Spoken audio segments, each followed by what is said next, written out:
Hello everyone, good evening and welcome back to the Shreeji study channel. आपका बहुत बहुत स्वागत है और फिर से हम स्टार्ट करने वाले हैं अपनी यूजीसी नेट की पेपर पीवाईक्यू की सीरीज की प्रैक्टिस। तो जल्दी से आ जाइए और स्टार्ट करते हैं हम अपना पहला क्वेश्चन जो ऑलरेडी आपके पीवाईक्यू में देखने को मिल चुका है। This is from the research aptitude. आइए पढ़ते हैं पहला question. Which of the following method is used in empirical? Empirical जो है रिसर्च मेथड उसके अंदर यूज होता है, बताइए कौन सा इसमें। फर्स्ट बोल रहा है इंडक्टिव, सेकंड हमारा डिडक्टिव, थर्ड है इनिशिएटिव और फोर्थ है साइंटिफिक। तो बता दीजिए, अगर आपके रिसर्च की तैयारी अच्छे से हो रही है तो प्लीज इस क्वेश्चन का आंसर दीजिए, क्योंकि रिसर्च में ज्यादातर ये ही क्वेश्चन देखने को मिलते हैं। बता दीजिए इसका आंसर फटाफट से, फिर मैं आपको इसका एक्सप्लेनेशन देती हूँ। जल्दी से बताइए। I am giving you 2 seconds to give the answer of this question, ठीक है? ओके, सो सी, ये आपका जो इंपीरियल है ना, इंपीरिकल जो है वो आपका बोथ क्या होता है, इंडक्टिव प्लस डिडक्टिव होता है, ठीक है? तो it's a part of scientific method. क्या है ये? साइंटिफिक मेथड का पार्ट है। ओके, चलिए देखते हैं नेक्स्ट क्वेश्चन। आई होप ये समझ में आ रहा होगा, बहुत इंपॉर्टेंट कॉन्सेप्ट्स होते हैं ये सारे रिसर्च मेथड्स, ठीक है? आइए आगे जी, ये भी आपका रिसर्च का ही पार्ट है। आइडेंटिफाई द क्वालिटेटिव, ढंग से पढ़ना जरूरी है इस चीज को। क्वालिटेटिव की रिसर्च की बात कर रहा है, और मैंने कल इसको क्रैक करने का आपको क्या तरीका बताया था कि जब भी क्वालिटेटिव है तो उसके सारे फीचर्स अपने दिमाग में रखिए और एक एक करके अपने दिमाग में नोट करिए कि क्वालिटेटिव है तो इंडक्टिव होगा, मतलब सब्जेक्टिव होगा, ये सारी चीजें। Research characteristics from the following, तो कौन सा इसमें से क्वालिटेटिव है बताइए। Exploring a problem from developing a detailed understanding of central phenomenal or selling। फिर है having the literature review play a minor role but justifying the problem, ठीक है? Describing a research problem through a description of trends, ठीक है? फिर collecting numeric data, ठीक है? ये देखिए, ये सबसे पहले आपका माइनस पॉइंट आ गया। Numerical data from a large number of people using instruments with present questions. Third, collecting data based on words from small number of individuals. तो इसमें से बताइए कौन सा क्वेश्चन बन रहा है, कौन सा आपका आंसर बन रहा है इसमें से, जल्दी से बता दीजिए। देखिए, पहले आपको मैं एक छोटी सी चीज बता देती हूँ, जिसमें डी होगा वो वैसे ही नहीं बनेगा, क्योंकि न्यूमेरिकल वैल्यू किससे बेस्ड है आपका? क्वांटिटेटिव। हमने पहले भी पढ़ा है कि क्वांट जब नंबर्स की बात कर रहा है तो वो आपके क्वांट का पार्ट है, और जब क्वालिटी की बात कर रहा है यानी वो सब्जेक्टिव है, नंबर्स नहीं रैंक की बात करता है मोस्टली। तो डी वाले तो ऑप्शन वैसे ही कट जाएंगे। तो मतलब ए और बी तो सही है, exploring a problem and developing, ठीक है? ये वाला तो आपका एकदम बिल्कुल करेक्ट है, ठीक है? Exploring a problem and developing a detail understanding of central phenomena, it is a central phenomena, ठीक है? Understanding the detail of central phenomena, okay, selling, ठीक है? फिर having the literature review play a minor role but justifying the problems, ये भी सही है। और फिर क्या होगा बताइए? सी देखिए, डिस्क्रिप्टिव ट्रेंड्स की बात कर रहा है रिसर्च प्रॉब्लम की, तो आपका सी ऑप्शन भी नहीं होगा, ठीक है? इसमें आपकी collecting data based on the words from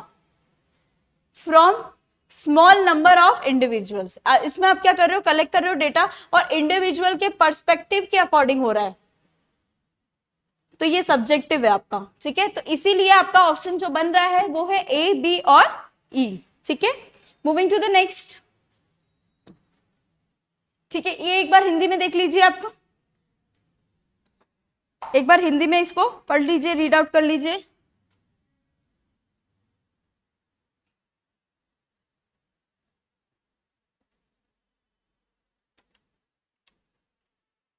चलिए नेक्स्ट आइए, ये आपका क्या है, स्टेटमेंट बेस्ड क्वेश्चन है। इसमें बोल रहा है नल हाइपोथेसिस व्हेन रिजेक्टेड, जब नल हाइपोथेसिस को रिजेक्ट करते हैं, offers that scope for accepting the alternative और substantive research hypothesis statement, is it true? देखिए नल हाइपोथेसिस को जब हम छोड़ देते हैं, जो एचओ वाला है इसको हम रिजेक्ट करते हैं, ठीक है, तो दूसरा ऑप्शन किस पे जाता है ये पूछ रहा है।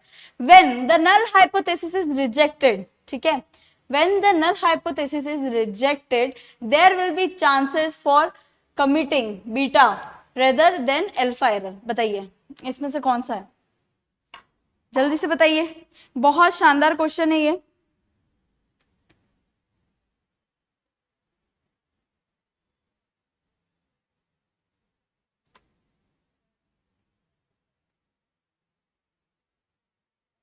देखिए ये पूरा ना उल्टा दे रखा है, ठीक है, ये आपका क्या दे रखा है, ये वैसे इनकरेक्ट है।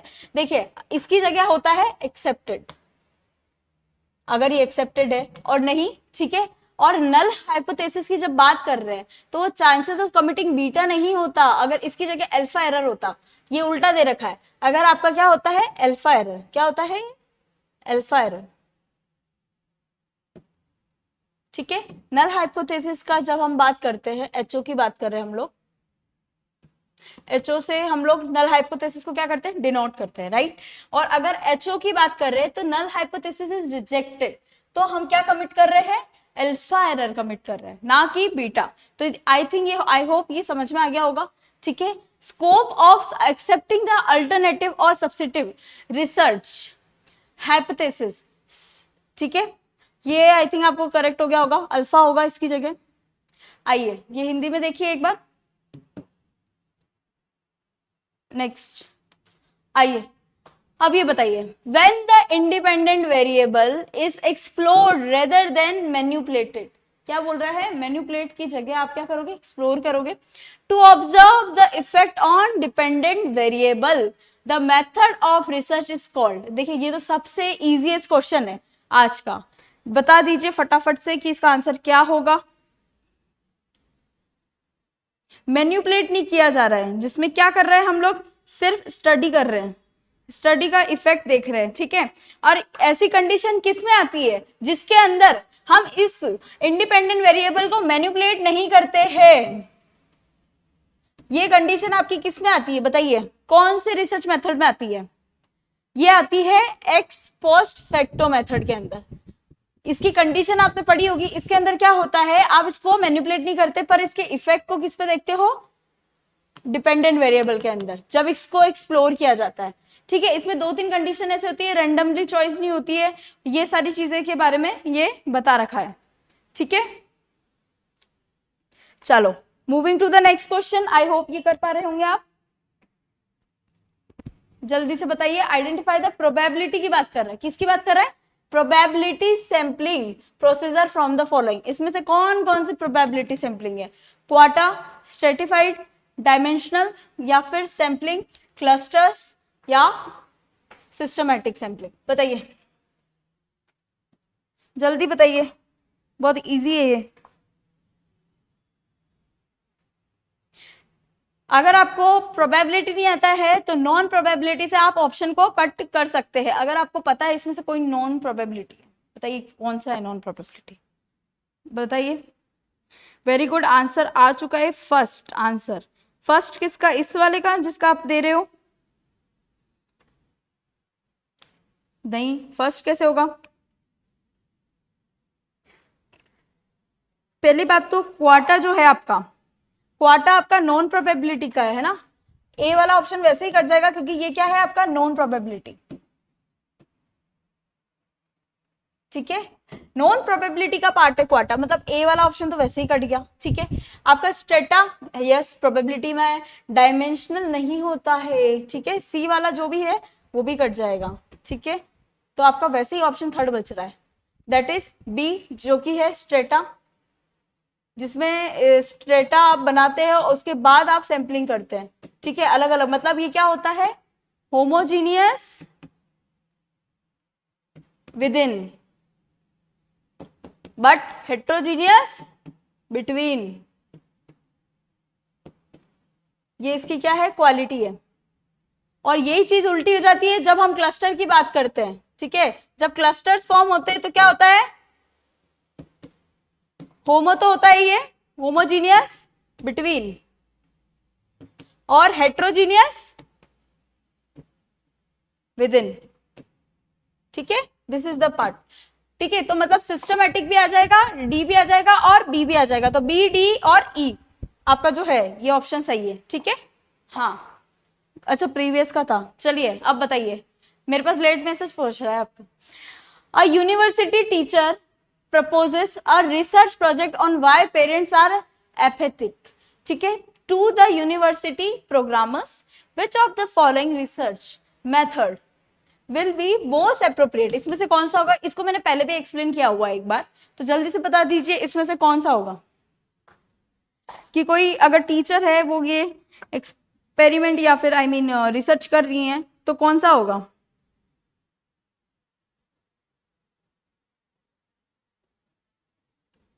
जल्दी बताइए,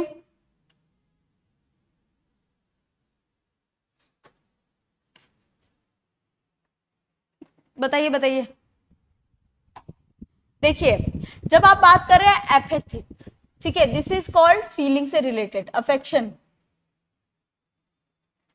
ठीक है, ओके। और ये चीज तब देखने को होती है जब आप ऑब्जर्व करते हैं, ठीक है, विच इज पार्टिसिपेंट ऑब्जर्वेशन, ठीक है। तो ये वाला जो मेथड है वो एकदम अप्रोप्रिएट है आपका, ठीक है, जिसके अंदर आप क्या करते हो, देखते हो कि why parents are apathetic to the university program, इसमें आप पार्टिसिपेट ले रहे हो उनका।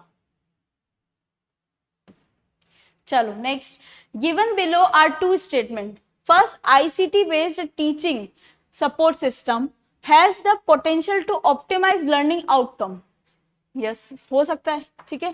फिर स्टेटमेंट टू बोल रहा है, ये स्टेटमेंट टू, ये स्टेटमेंट फर्स्ट, टू बोल रहा है recent research have reported that factors relating the social competence contribute more to learning than more cognitive intelligence does, ठीक है। तो इनमें से कौन सा सेंटेंस आपका सही है और गलत है, ये बताना है आपको।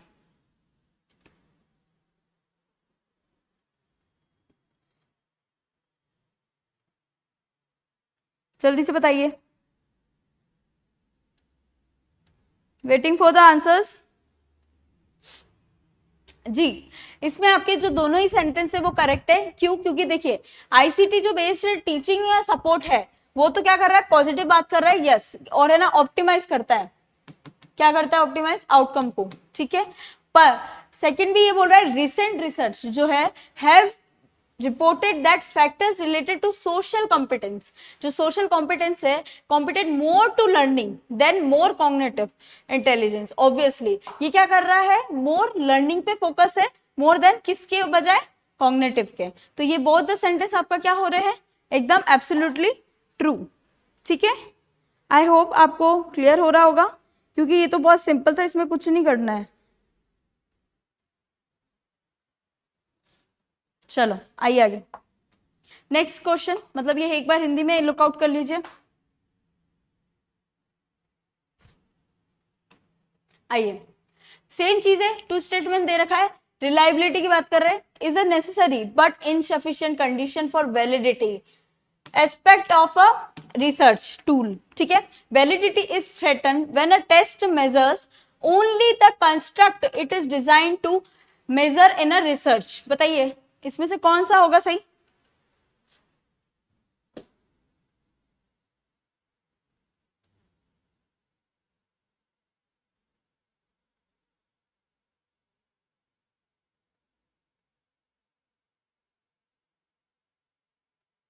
देखिए इस क्वेश्चन के अंदर मेनली ये जो बात कर रहे हैं ना, यस, रिलायबिलिटी इनसफिशिएंट है किसके, वैलिडिटी के बिना, ठीक है। RV goes side by side, ठीक है, मतलब रिलायबिलिटी और वैलिडिटी, लेकिन validity is threatened when a test measures only the construct it is designed to measure in a research. नहीं, ऐसा नहीं है, ठीक है, ऐसा नहीं होता, ठीक है। वैलिडिटी इज नॉट थ्रेटन्ड, ठीक है। तो आपका फर्स्ट स्टेटमेंट तो सही है, लेकिन आपका जो सेकेंड स्टेटमेंट है वो क्या हो जाएगा, incorrect, okay. Yes, third is correct answer Deepika. Moving to the next, Hindi में भी लिख रखा है,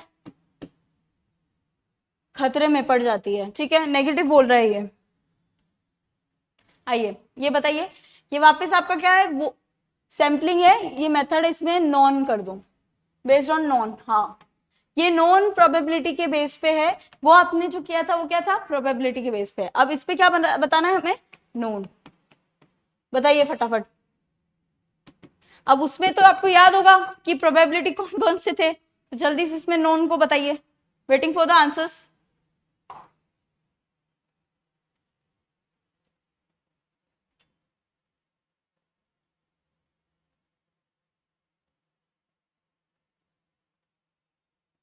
जल्दी बताइए, वेटिंग फॉर योर आंसर्स। देखिए, जब आपने देखा था कि क्लस्टर क्या था, प्रोबेबिलिटी था उसमें, ठीक है, प्रोबेबिलिटी ये होता है क्लस्टर जो आपका सैम्पलिंग मेथड होता है, तो ए से तो ये कट जाएगा, ठीक है। फिर बात करते हैं रैंडम, आपका जो बोल रहा है रैंडम सैम्पलिंग मेथड, ये तो ऑटोमेटिकली प्रोबेबिलिटी में जाता है आपका, ठीक है। उसके बाद सी जिसमें भी है वो भी कट जाएगा आपका, तो ऑटोमेटिकली जो आंसर बन रहा है, जैसे बी जो डायमेंशनल है वो नोन है, फिर डी है जो जजमेंटल है, और जो ई है snowball. This is your correct answer, B, D और ई, ठीक है। आई होप समझ में आ रहा होगा। ए नहीं है इसका आंसर, क्लस्टर आपकी प्रोबेबिलिटी का पार्ट है, ठीक है। चलो, from the point of view of research ethics which of the following is least, कल हमने मोर पढ़ा था, ये अब बोल रहा है लीस्ट वनरेबल। समझिए क्वेश्चन को, पहले कल हमने क्या बोला था, वनरेबल, सबसे ज्यादा वनरेबल किस में देख रहे थे हम, बताइए। अगर ये वाला आंसर कल हम अगर आपने ली है क्लास, तो आपको समझ में आ जाएगा कि वनरेबल की जब हम बात कर रहे थे तो हमने देखा था कि रिपोर्टिंग और ये वाला था पार्ट, फिर ये भी था। तो अब बताइए कि कौन सा बचा जो लीस्ट होगा, बताइए फटाफट।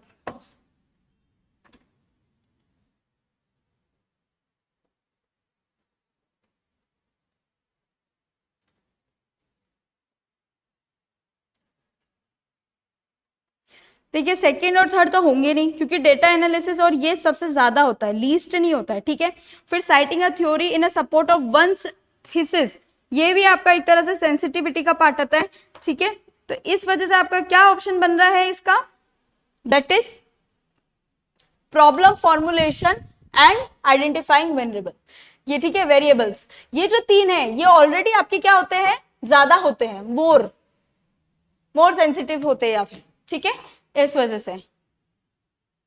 Yes, answer is a. Next बताइए इसका। आप ना क्वालिटी को सही कीजिए, आपका जो रिजोल्यूशन है ना उसको बढ़ाइए, ठीक है, जो ऑटो पे जाके है ना उसको बढ़ाइए, उसको करिए हाई, तो ऑटोमेटिक अक्षर दिखेंगे आपको क्लियर, ठीक है।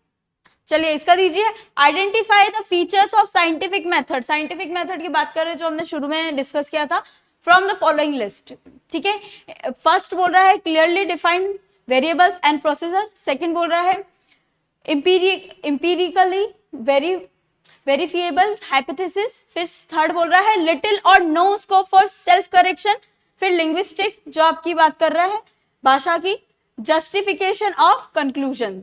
जल्दी से इसमें से बता दीजिए, बहुत इजी है, हमने शुरू में भी इसको पढ़ा था।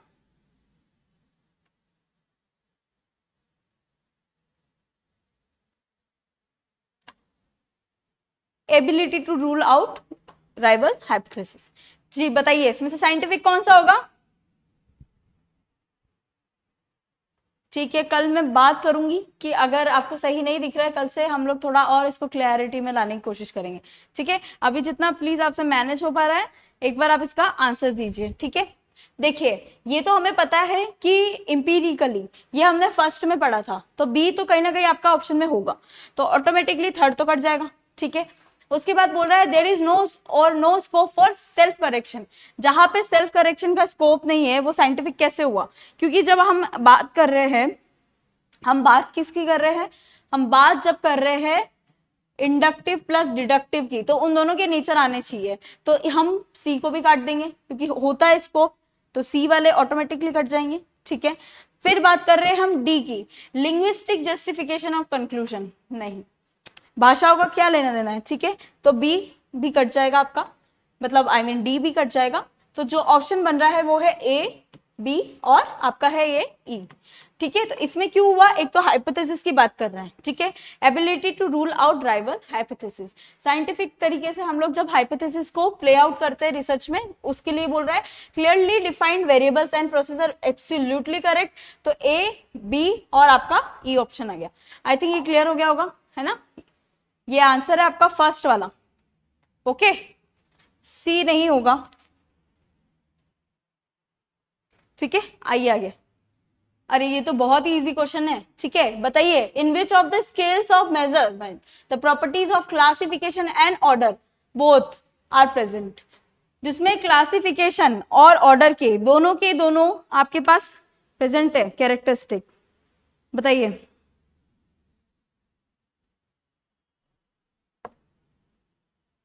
जल्दी बताइए,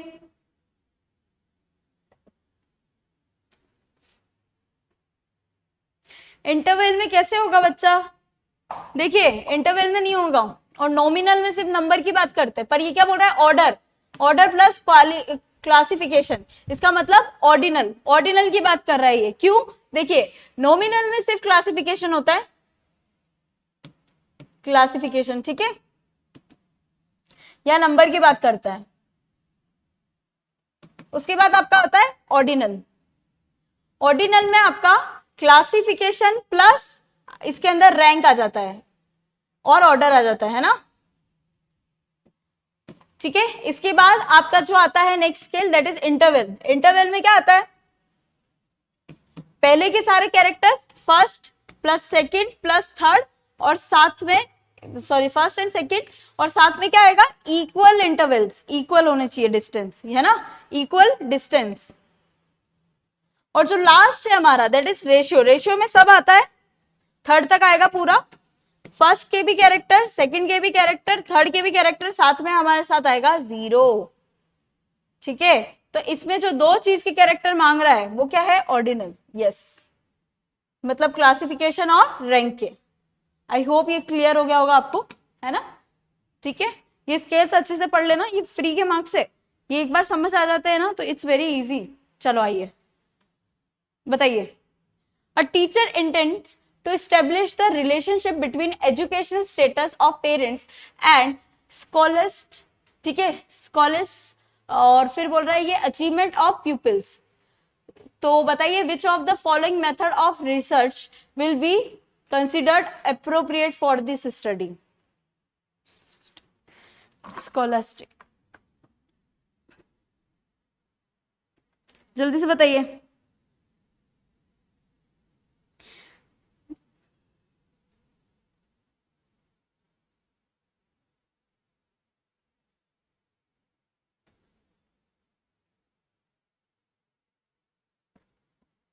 देखिए इसके अंदर क्या आएगा,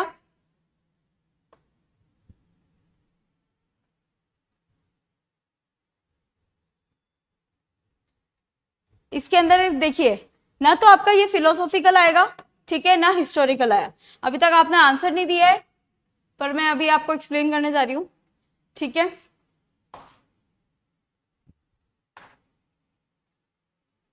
देखिए एक्सपेरिमेंटल भी इसलिए नहीं आएगा क्योंकि ये रैंडम नहीं है, हम कौन से वाले पेरेंट्स को ले रहे हैं, जिन्होंने educational status of parents and the scholastic achievements वाले, तो हम लोग ये रैंडम तो ले नहीं रहे, ठीक है, एक तरह से हम क्या कर रहे हैं, पर फिर भी हम रिलेशन को स्टेब्लिश कर रहे हैं, that is x post facto method, third वाला। क्यों होगा, ये इसी वजह से होगा क्योंकि इसके अंदर आप क्या कर रहे हो, रैंडम नहीं ले रहे हो, ठीक है, साथ में आप क्या कर रहे हो, रिलेशनशिप को स्टेब्लिश कर रहे हो, ठीक है, समझ में आई ये चीज, ओके, इफेक्ट को देख रहे हो। आइए, a college teacher intends to study the problem if late comers in the classroom, which type of sampling method will be appropriate, कौन सा है बताइए। अब बताइए, ये अब हो रहा है टफ क्वेश्चन।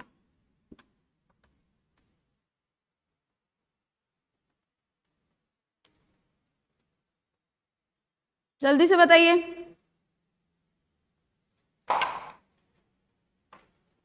कौन से सैंपल को यूज करेंगे? रैंडम होगा या फिर नॉन प्रोबेबिलिटी, मतलब नॉन प्रोबेबिलिटी होगा या प्रोबेबिलिटी, इसी से आंसर बन जाएगा? बताइए।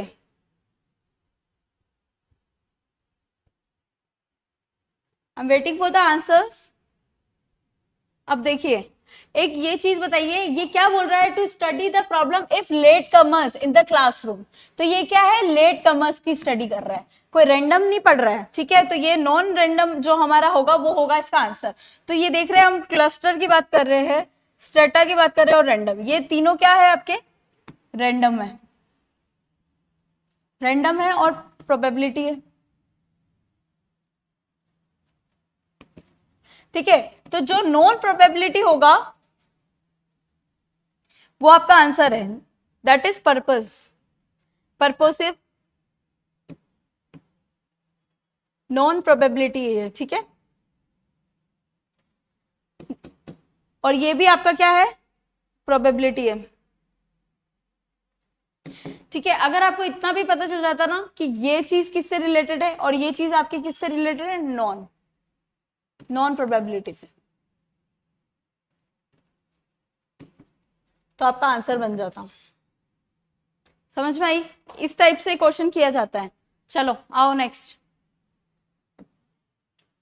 असर्शन और किसका है ये? रीजन का क्वेश्चन।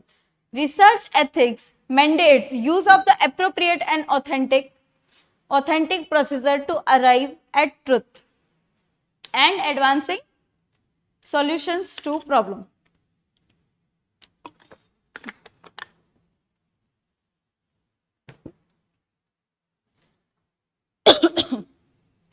फिर ये रीजन बोल रहा है, जो आपकी क्रेडिबिलिटी है of research is not only a goal but a pre request for excellence in human pursuit. बताइए, ये किसकी बात कर रहा है? एथिक्स की बात कर रहा है। और रीजन क्या होगा बताइए?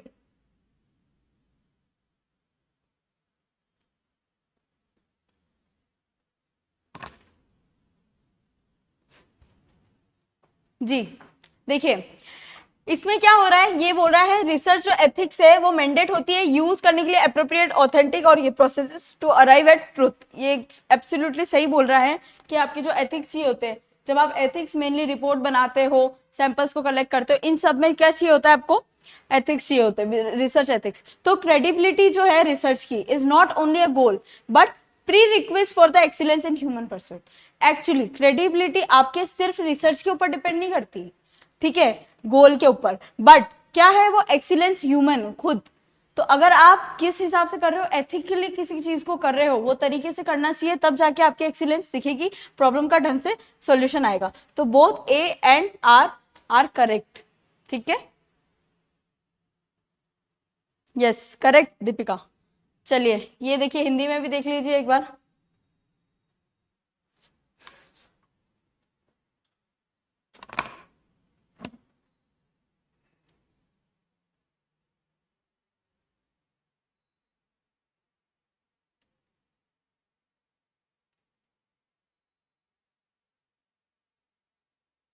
चलिए moving to the next question. आइए, what are the activities which take place during the stage of consensus in action research. Action research की बात कर रहा है, बताइए क्या क्या होता है?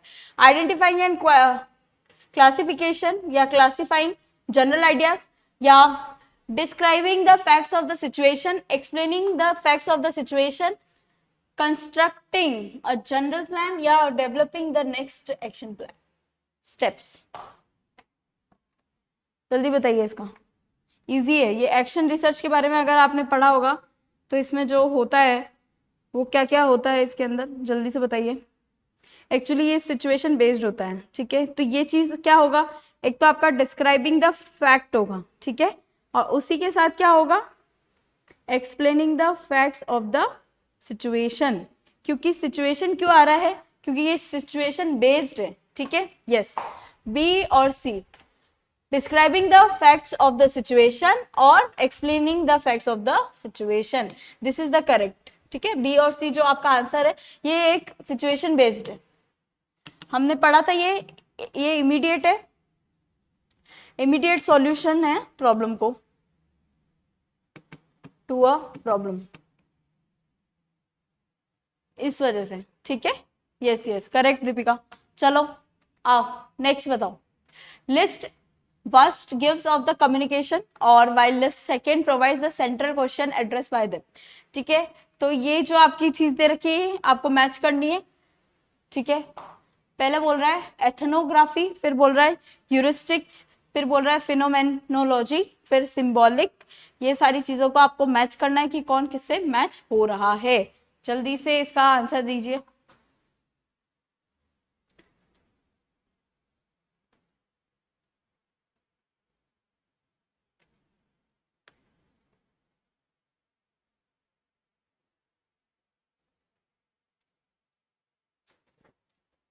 आंसर देखिए, ए जो बोल रहा है वो एथनो के बारे में बोल रहा है। तो एथनो जब भी हमने पढ़ा है तो किससे रिलेटेड है, वो कल्चर। ठीक है, कल्चर से रिलेटेड एथनो है आपका। तो ए से तो आप क्या करोगे, सेकंड को मैच। ठीक है, फिर जब बी की बात करते हैं heuristic, heuristic what is my experience of this phenomena. ठीक है, क्या होगा, what is my experience of the phenomena, B का आपका होगा थर्ड। जो फिनोमिनोलॉजी है वो सी का है आपका fourth, that is what is the structure and essence of experience of the phenomena of those people. ये एक्सपीरियंस जो है उस चीज को गेन करके उसको रीड करता है। ठीक है, तो ये है सी का फोर्थ। और जो सिंबॉलिक की बात कर रहा है तो what common set of symbols, symbols के बारे में बात कर रहा है जो अंडरस्टैंडिंग के लिए होता है। तो ये जो आपका बनता है वो है सेकंड। हाँ, ये एक बार देख लीजिए। ठीक है, इसमें क्या होता है कि जब आप एक्सपीरियंस की बात कर रहे हो तो ये आपका फिनोमोलॉजी से बात कर रहा है। और सिंबॉलिक हमें सबको पता है, सिंबल्स का यूज करके अंडरस्टैंडिंग के लिए यूज किया जाता है।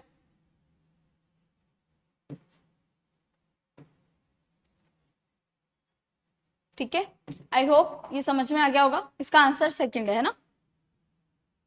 ओके, चलिए मूव टू द नेक्स्ट। इसका आंसर फटाफट से दे दीजिए। ये कितनी बार आ चुका है सैम्पलिंग टेक्निक्स और रिसर्च में, जो रेंडमाइजेशन बोल रहा है। रेंडमाइजेशन मतलब क्या होता है, आपकी प्रोबेबिलिटी से related and equal probability of drawing units. कौन से इसमें से है जो कि आपके प्रोबेबिलिटी का पार्ट है, और जो नॉन प्रोबेबिलिटी वो ऑटोमेटिक क्या हो जाएंगे, कट जाएंगे। जल्दी से बताइए इसका आंसर। ये अभी 3 बार आ गया ये क्वेश्चन, जल्दी जल्दी बताइए।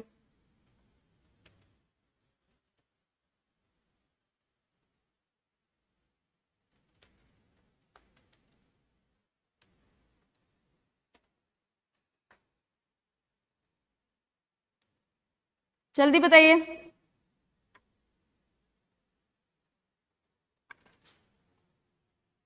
देखिए, following sample techniques in research imply randomization and equal probability of drawing the units. तो देखिए, स्नोबॉल जो है बी वाला कट जाएगा, बी वाला कटेगा, बी वाला कटेगा। ठीक है, फिर आपका जो डायमेंशनल है वो भी आपका क्या है, नॉन प्रोबेबिलिटी का पार्ट, तो डी वाला भी कट जाएगा। मतलब जो आपका है सी और ई का पार्ट है, सी और ई, ये जो दो है आपका स्ट्रेटा और क्वार्टर क्लस्टर, सॉरी, ये दोनों आपके क्या है, रैंडम के पार्ट हैं। ठीक है, तो that is C and E is the correct option. अब तक अगर आपको आ गया होगा तो आपने किया होगा ये। ठीक है, ये तो बहुत इजी था, how can it will be wrong. 3 बार ये क्वेश्चन आ चुका है कि इसमें से कौन सा प्रोबेबिलिटी है, कौन सा नॉन प्रोबेबिलिटी है। ठीक है, तो ये तो थे हमारे प्रोबेबिलिटी, जिसमें क्या होता है, रैंडम चीज आती है। ठीक है, इक्वल मिलता है आपको, क्या मिलता है, इक्वल प्रोबेबिलिटी को करने का। अब आ गया है अरेंज द फॉलोइंग वाला क्वेश्चन, तो जल्दी से अरेंज कीजिए। किस हिसाब से, हाइपोथेटिको डिडक्टिव रीजनिंग, मतलब जो आपके डिडक्टिव का पार्ट है, डिडक्टिव के जो भी आपके स्टेप्स है उसको आपको क्या करना है, अरेंज करना है। ठीक है, एक बार हिंदी में मैं दिखा देती हूँ, ये देख लीजिए। क्या डाउट है बताइए, डाउट पूछिए, डाउट।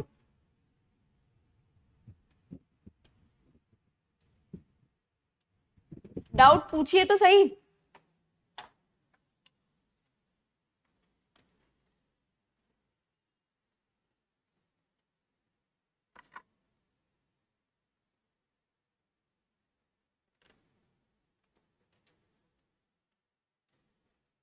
सबसे पहले आप क्या करते हो, इसमें आइडेंटिफाई करते हो। ठीक है, आइडेंटिफाई किसको करोगे, ठीक है, आइडेंटिफाई करोगे सबसे पहले प्रॉब्लम्स को, रिसर्च की प्रॉब्लम्स को क्या करोगे, आइडेंटिफाई करोगे। उसके बाद आप क्या करोगे, फॉर्मुलेशन करोगे एंड डेवलप करोगे रिसर्च की डिजाइन को।